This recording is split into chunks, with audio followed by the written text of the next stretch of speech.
আসসালামু আলাইকুম।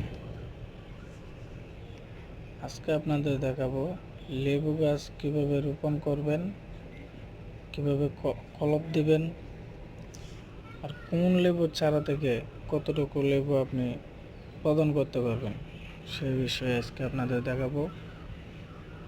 প্রথমে আপনারা এক কাজ করবেন, একটা ভালো লেবু গাছ দেখে ওই গাছটা থেকে আপনারা কলপ করবেন।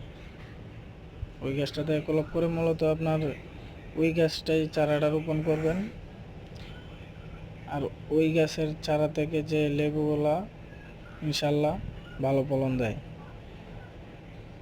আপনার সারা বছরই লেবু আসে।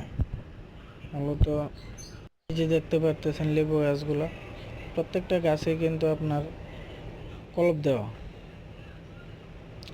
মাশাল্লাহ ভালো লেবু ধরছে।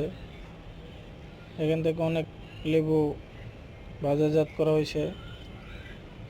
মূলত লাগানো হয়েছিল খাওয়ার জন্য, কিন্তু এত লেবু তো আর খাওয়া হয় না, এই জন্য কিছু লেবু বিক্রি করে দেওয়া হয়।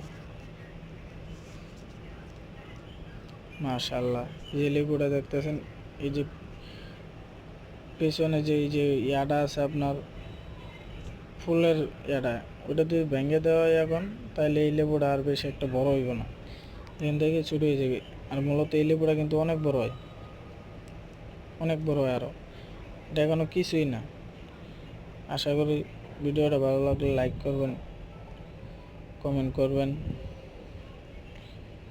ফলো দিয়ে রাখবেন।